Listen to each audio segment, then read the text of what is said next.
The time right now is 8:23, and we want to begin with our special debate moderated by ABC's own Mauricio Casillas. Let's take a look and a listen. Welcome into ABC 7's coverage of the 2020 November election. It's your voice, your vote. Right now, we're focusing on the race for Texas's 23rd Congressional District, and this is a large district. It stretches from far east El Paso County to San Antonio. It's currently represented by Republican Will Hurd, who announced last year that he would not be seeking re-election, and this is one of the few contested congressional races, one that has historically flipped between parties in Texas. I'm joined now by the two candidates vying for that spot, Democratic nominee Gina Ortiz-Jones and Republican nominee Tony Gonzalez. Thank you both so much for taking the time to do this. Thank you for having us. Now a little bit about both candidates. Both are veterans. Ms. Ortiz-Jones is a former Air Force intelligence officer who ran for the seat in 2018, narrowly losing to Will Hurd. Mr. Gonzalez served nearly 20 years as a Navy cryptologist, and he won a very close runoff election by 45 votes that was over the summer to become the GOP's candidate. Before we begin, a quick word about the format that we'll be following. Some of the questions will be the same for both candidates, though others will be tailored to the specific candidate to highlight their positions. Each candidate will then have the opportunity to ask their opponent a question at the end of the debate before delivering a closing statement. As you can see, Mr. Gonzalez is joining us in person, while Ms. Ortiz-Jones is joining us remotely. So let's go ahead and get things started. We'll start with you, Mr. Gonzalez. You've made the decision to travel during your campaign. How are you ensuring the safety of your staff and your followers during the pandemic?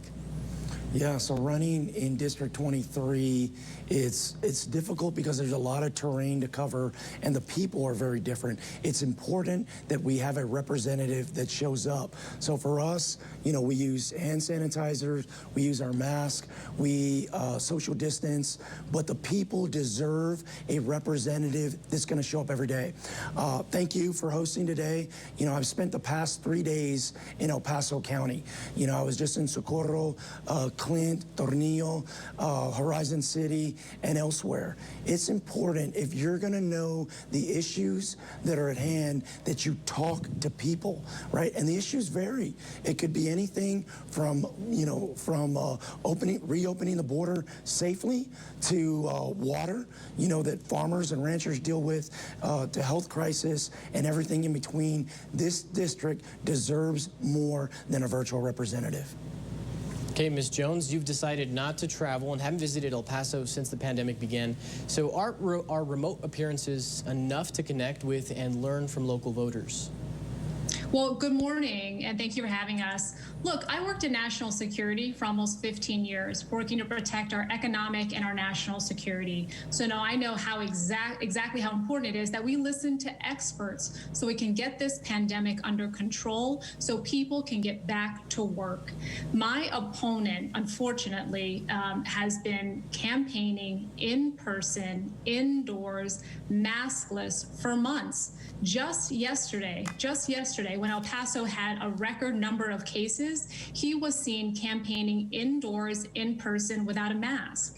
He is putting his political ambitions over the health and safety of our community, over our ability to get this pandemic under control and make sure that working people can get back to work, that kids can get back into the classroom as safely as possible. I think it's important to lead by example, and I will continue to prioritize the health of voters in this district.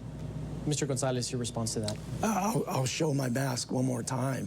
And I also say, you know, I was raised by my grandparents, and my grandfather taught me respect. And part of respect is showing up and listening to people. Just yesterday, I was in La Familia del Paso. It's a clinic that focuses on mental and behavioral health. And guess what? They just opened up their resources for consumers to primary care. The only way you know that is if you show up in the district. You can't Zoom your way to helping people get through this crisis.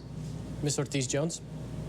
Sure. Look, again, before this pandemic, I was all over the district. One of my very favorite things is walking in the July 4th East Side Parade. And you know what my opponent was doing last July 4th? He was living in and running in a different congressional district. So I'm not going to take any campaign pointers from somebody who's literally trying to kickstart their political career by taking away people's health care. I have to briefly respond. Go ahead. July 4th of last year, I was in active duty and I was recovering from BAMC in a surgery that I had that almost killed me. I was active duty military. Once again, my opponent with her mentiras. I retired July 31st of last year after 20 years of honorable service. I have to respond to that. He filed his election paperwork in May. So he just admitted that he violated federal regulations by filing for federal office while he was still on active duty. You heard it from him himself. I filed on August 4th. Go ahead, look it up all day long. This is part of the back and forth is what is wrong with politics. This should be about the issues and the people of District 23. Okay, so let's get to those issues then. We have a lot to get to here. We'll start this question with Ms. Ortiz-Jones. If elected, you'll be representing both a very urban and rural district in Washington. And we've seen at this point that a one-size-fits-all approach tends to not work with the pandemic.